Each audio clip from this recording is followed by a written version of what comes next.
Did you know these words were stolen from us? These words were stolen from us and made to be some sort of a magic act. But this is the original biblical language of Gabare, abracadabra. I will create as I speak. I'm taking the reaction of everyone who saw the experiment. No, because how did you, like, I can't, All right, so I did an experiment with, my brother right here, my son. Yep. And I wanted him to understand the power of negative thoughts and the power of negative words. And we've seen these experiments before, but I wanted him to see it.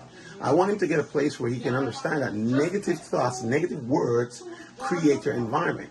What I showed him was that your brain is made up of about 100% water, maybe say 98% water, because the rest is kind of tissues to hold the brain together, right?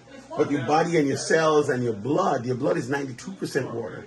The other 8% is, red blood cell, white blood cell, and everything else that is in there. But your body and your whole body and cells are made of water, and it holds memory.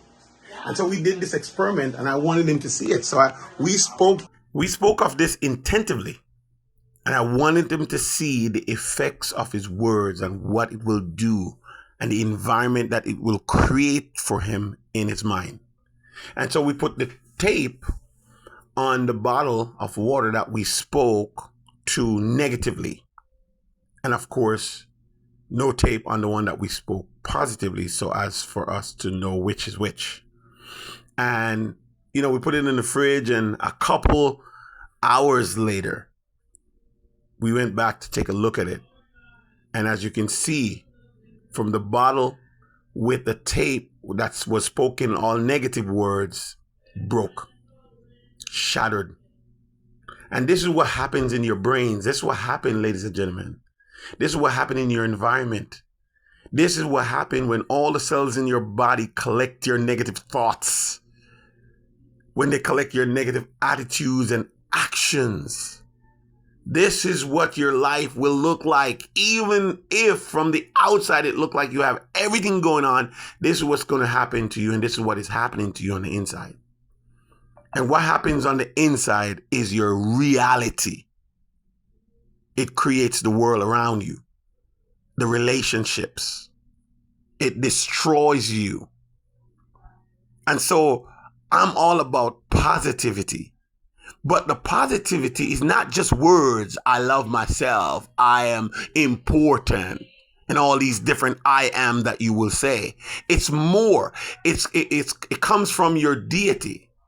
It comes from the God you worship, ladies and gentlemen.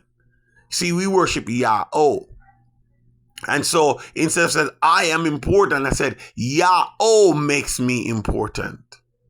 Because of Ya'oh, I can do this or I can do that. When you have that mindset that you are connected to your Creator by way of covenant, by way of worship, by way of acknowledgement, when you understand that your life can be just as He plans your life to be, and if you walk in that faith, and if you walk in that encouragement that you are a child of the Creator, oh my goodness, then your whole life around you can be shattered, but inside you're free. And true freedom comes from within. True freedom comes from Him. Because if He sets you free, if Ya'oh sets you free, you're free indeed. And your environment around you will just shape lovely. And so, I encourage you today to live positively. I encourage you today to live a life of gratitude, man. Stop looking at the negative and looking at the things you don't have, and start looking at what you have. Because I'm telling you, if you can be trusted with a little, you can be trusted with much. And so that is my message of encouragement to you today. Don't be like the broken glass, full of negativity, but replace that with positivity. Acknowledge the negative. Know that they're there. Feel the pain. Feel whatever you're going through. But recognize that that's not how it's going to be in the end. And you will overcome because you're an overcomer. I hope you're encouraged. Thank you guys. Appreciate the time and this experiment. Go try it. Try this experiment for yourself and see what happens. Shalom.